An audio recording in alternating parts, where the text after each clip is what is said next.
Et bonjour à tous.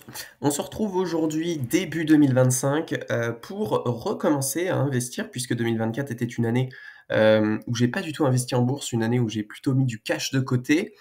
Mais nous voilà début 2025 avec, suffisamment de cash de côté et avec, pour l'instant pas de plan assez clair pour, pouvoir, décider, de faire autre chose avec mon argent, que ce soit sur, la partie immobilier ou sur la partie, projet en particulier. Donc qu'est-ce qu'on va faire maintenant qu'on a rempli notre PEA? Eh bien, on va travailler sur du compte titre ordinaire, et non pas sur de l'assurance vie pour des questions d'efficience, compte tenu de ma situation personnelle. C'est-à-dire que, je considère que l'avantage fiscal de l'assurance vie, et l'avantage en termes de, transmission de patrimoine ne sont pas assez intéressants pour moi, comparés aux coûts, annuels, de gestion de l'assurance vie qui ne sont pas présents sur le compte titre ordinaire. Donc là, on est sur le compte titre ordinaire que j'avais ouvert il y a un petit bout de temps sur Boursorama. J'avais mis de l'argent de côté, je voulais avoir à peu près 20 000 € en cash. J'ai un petit peu plus que ça, on voit sur mes livrets, je suis à 11 000 et 10 000, donc j'ai pris 10 000 du livret A, 2 000 même, et je les ai mis sur le compte titre ordinaire. Et donc, qu'est-ce qu'on va acheter avec? Eh bien, on va faire globalement simple, parce que pourquoi faire compliqué quand on peut faire simple? Et pour une fois, on va prêcher ce qu'on dit. C'est-à-dire qu'on va aller acheter de l'ETF WPEA qui, comme son nom l'indique, hein, est éligible au PEA, hein, mais c'est bien évidemment un ETF qui reste éligible au compte titre ordinaire, hein, puisque ce qui est éligible au PEA est éligible au compte titre ordinaire. L'inverse n'est pas nécessairement vrai. Mais voilà, je vois pas d'intérêt d'aller chercher un ETF qui serait particulièrement un petit peu plus précis. J'ai pas forcément envie d'aller prendre un ETF qui est all monde, puisque sur mon PEA, je suis déjà exposé beaucoup au marché émergent. Donc on va rester sur un ETF classique occidental, avec l'avantage de Boursorama, c'est que ce sont des produits qui sont en partenariat avec BlackRock et qui fait qu'on n'a pas de commission à l'achat et à la vente. On a donc juste les frais de gestion de maximum du fonds, qui sont de 0,25, donc très compétitifs toujours chez BlackRock, donc particulièrement intéressant. Alors, c'est l'occasion de faire une petite démonstration. Comment on fait pour acheter? Ce que je vous conseille, c'est de trouver votre ETF qui vous convient et ensuite de copier-coller le ticker. Le ticker, c'est juste là, hein, c'est le matricule de l'ETF. Et ensuite, quand vous êtes sur la partie trading de votre compte, alors c'est la même partie pour un compte titre ordinaire ou pour un PEA, vous pouvez renseigner la valeur juste ici. Et comme ça vous trouve le bon ETF. Donc on est bien effectivement sur le MSCI World Swap PEA. On est bien, je revérifie, mais sur un ETF accumulant. Alors ça c'est assez important quand on est sur CTO parce que sinon ça veut dire qu'il vous verse des dividendes et ça veut dire qu'il faut déclarer les dividendes, ce qui est assez pénible. L'idée c'est simplement de pouvoir le garder de manière constante sans avoir à s'inquiéter de ça. Donc on voit, hein, c'est le gros avantage par rapport au CW8, c'est que non seulement on a moins de frais à l'entrée parce que c'est un partenariat BlackRock, on a moins de frais par année parce que c'est BlackRock comparé à Amundi et donc ils ont des meilleures échelles de rendement. Et puis en plus le prix unitaire de l'action est assez faible, donc c'est assez intéressant si vous investissez des petites sommes. Alors, comment on fait? Quantité, ça fait longtemps que j'ai pas passé d'ordre.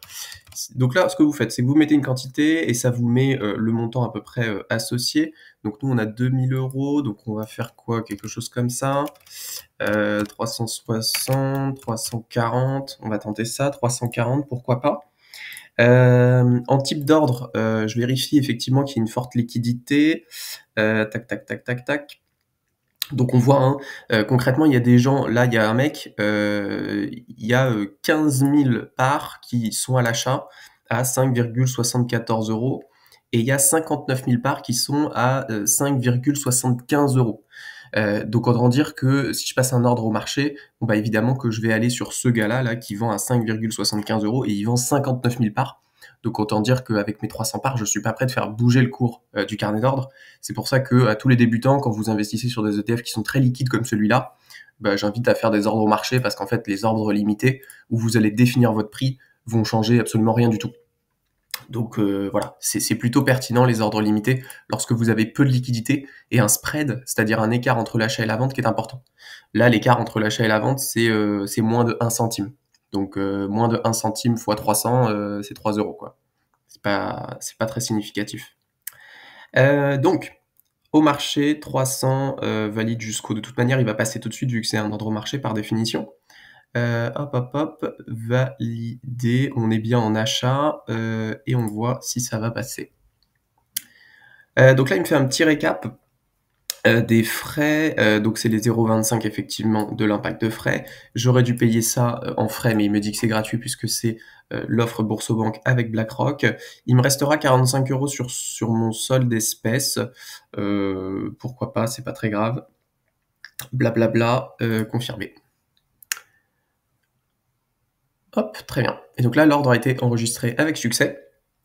C'est pas plus compliqué que ça, hein, donc vraiment en quelques minutes, c'est fait. Là, quand je retourne sur mon compte, je vois bien effectivement que c'est fait. Votre ordre a été exécuté effectivement puisque, si on refresh, ça devrait être assez rapide. Hop là, voilà, très bien. Et donc là, on a directement, nos 340 parts, de, WPEA qui sont sur notre compte titre ordinaire, déjà en négatif, c'est terrible. Et donc il nous reste un petit peu de solde d'espèces, si jamais, on sait jamais. Voilà, donc on est sur le début du compte titre ordinaire.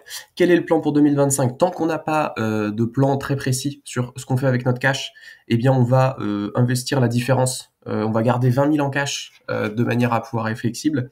Et tout ce qui va au-dessus, on va continuer à l'investir. Donc ça devrait être équivalent à peu près 1500, 2000 € par mois, quelque chose comme ça. Et ça va nous permettre effectivement d'avoir une deuxième poche qui continue de croître et de capitaliser avec la bourse et de pas trop avoir de cash, ce qui serait effectivement sous-optimal. Donc là, vous avez une petite notification et donc on est bon.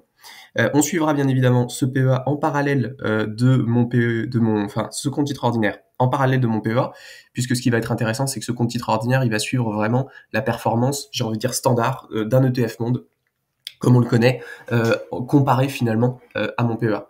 Petite différence, c'est que la performance de ce compte titre ordinaire va être un petit peu modifiée, puisque à chaque fois que je vais rapporter de l'argent dedans, ce sera de l'argent à 0%. Donc forcément, la performance nominale sera un petit peu moindre si la tendance est à la hausse. Donc on est bon pour ça. Je voulais vous faire aussi un petit point, parce que j'ai vu quelque chose de nouveau. Et j'étais sur le site de Boursorama, donc ils ont fait un truc banque privée, bon je suis pas fan, mais admettons, hésitez pas à regarder, je pense que c'est assez peu pertinent. SCPI en direct, j'ai pas regardé le détail, mais je suis plutôt réfractaire des SCPI, donc je regarderai peut-être un petit peu plus en détail, mais je suis pas fan. Par contre, ils ont eu l'agrément pour ouvrir un LEP. Le livret d'épargne populaire, qui auparavant était uniquement disponible pour les banques physiques. Et donc maintenant, vous pouvez l'ouvrir aussi sur Boursorama. Donc gros point positif. Je vous laisse vérifier si vous êtes éligible. C'est une question effectivement de revenus. Alors je sais plus combien c'est, mais j'ai envie de dire que si vous gagnez le SMIC, vous pouvez. Si vous gagnez beaucoup plus que le SMIC, vous pouvez pas. Je sais pas exactement où est l'entre-deux, mais c'est intéressant puisqu'on est à 4% par an net d'impôts, sachant que le livret A baisse probablement pour tomber à 2,5 cette année et qui va probablement continuer de baisser si l'inflation se calme. Donc c'est quand même un gros point positif pour Boursorama. Et pour les gens qui aiment bien les SCPI, bah, effectivement, a priori, il y a ce nouveau produit, alors que je conseille pas du tout, hein, parce que déjà, je n'en ai pas analysé les tenants et les aboutissants. J'y jetterai peut-être un coup d'œil et si je trouve ça intéressant, je vous en parlerai par la suite. Mais c'est vrai que de base, je suis jamais fan de ces trucs un peu clés en main, avec peu de visibilité et pas forcément beaucoup de liquidité. On voit déjà là des frais de gestion qui sont un petit peu ahurissants, donc ça fait pas envie. Voilà un petit peu pour ce début d'année, l'ouverture en tout cas, le début d'investissement sur mon compte titre ordinaire. N'hésitez pas à me laisser des messages en commentaire si vous souhaitez que je traite certains sujets et je verrai si j'en parle lors des prochaines semaines. Ciao!